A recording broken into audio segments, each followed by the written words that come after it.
and welcome to Luminosity TV. It's the month of August. August is my birth month and it was my birthday a few days ago. I don't know about you, but when it's nearing my birthday, I get this sudden surge of energy that's flowing through my entire being. Almost like a renewed strength is being given to me at this time.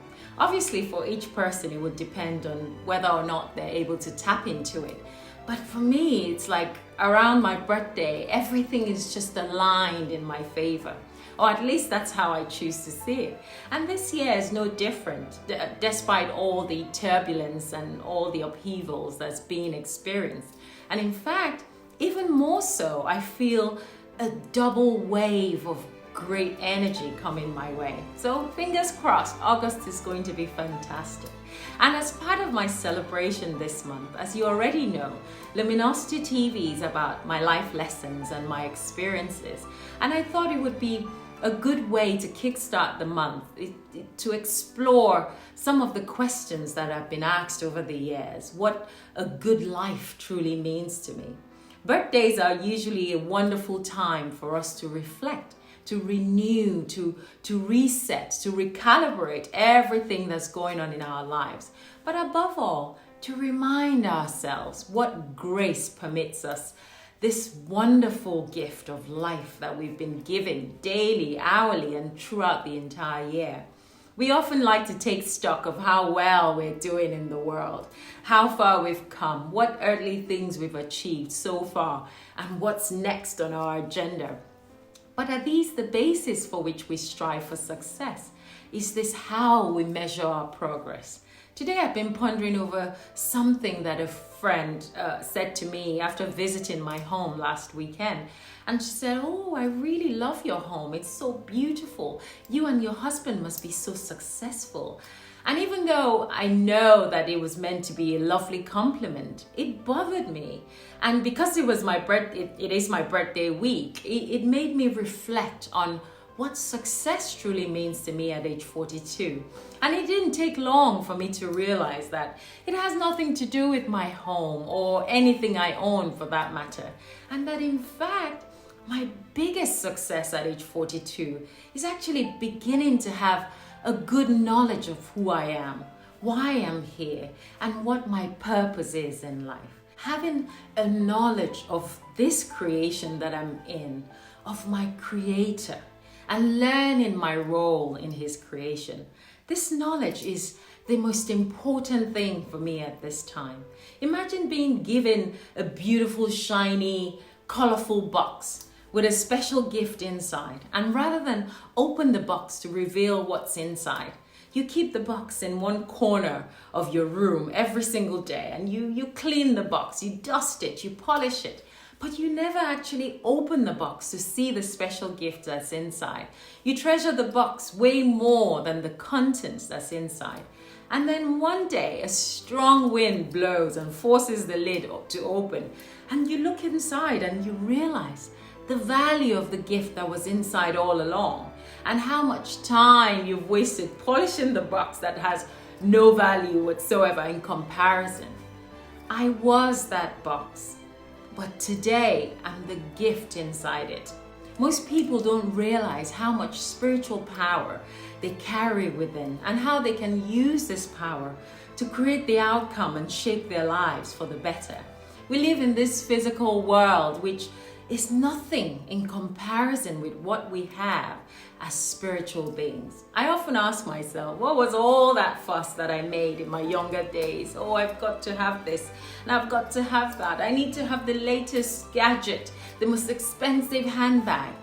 What a waste of valuable time that was.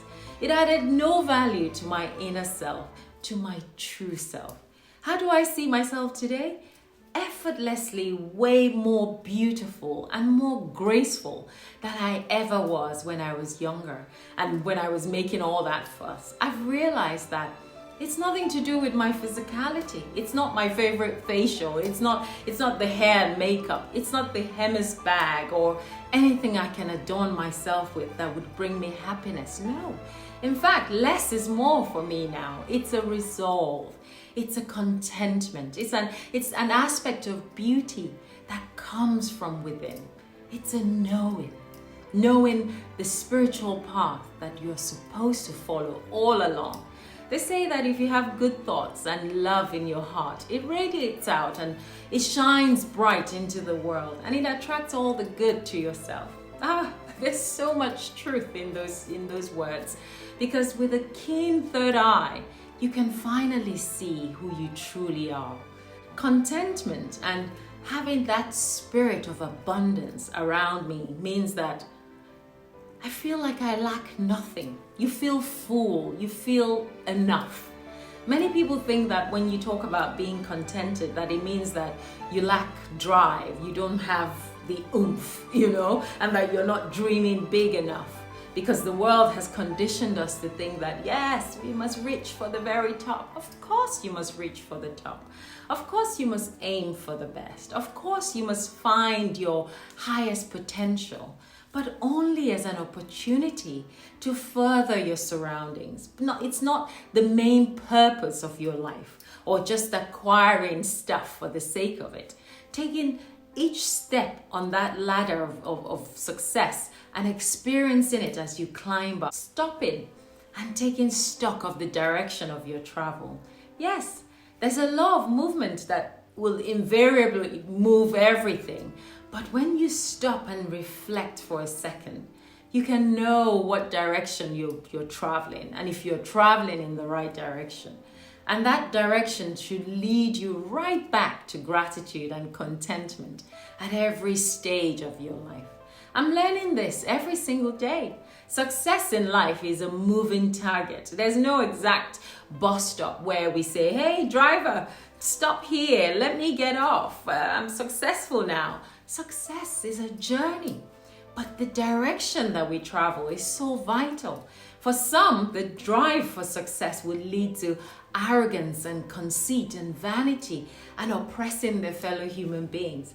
And for others, it would lead them to discovering themselves, their capabilities, their humanness, being a proper human being and wanting only joy for your fellow human beings. Because at the end of the day, acquiring stuff is just that, stuff. There was something that a friend said to me recently that in his voice notes that really stood out for me. And he said, you can live 90 years on this planet, and what truly touches your soul, that your spirit experiences and calls its own, maybe just 2 or 3 years in total out of the 90 years that you've lived. And everything else has been an activity of your brain, of your physical body, which all gets left behind when you're done. What the spirit takes with it are those moments that touched it. Pure joy, grief, pain, struggle. Imagine going on a night out, all dressed up, dancing, partying, and drinking champagne all through the night. And at the end of the night, you get into your car to drive home, and a deer jumps in front of you, and you suddenly hit your brakes. And the next thing you know, the car somersaulted like several times, and you end up in a ditch somewhere. You come out of the car without a scratch on you. You are in absolute shock, and you kneel down right there on the street and you thank your Creator for saving you from the clutches of death. What is your spirit going to remember about that night? You think it's the champagne bottles and the dancing to your best jam that will be remembered? Of course not. All of that will be useless in comparison to that moment when you realize that you almost lost it all. These are the moments where your intuition is stirred and you remember in whose power you stand. The irony is that we mustn't wait for these special moments to happen. It should be a conscious effort every day of our lives to remember that only His grace permits us our daily breath. One of the greatest lessons that I'm learning at this age is living my life with intention, considering what is of value to me and those around me, trying to stay humble and dropping the ego and the vanity which has been an obstacle for me all these years. And finally, opening up my box to reveal my inner gifts. It's a fantastic step towards self-maturity, but I'm taking that step every single day at a time. And if you're one of those celebrating this month, I wish you nothing but love and the strength to truly discover yourself on this wonderful journey called life. Bye for now.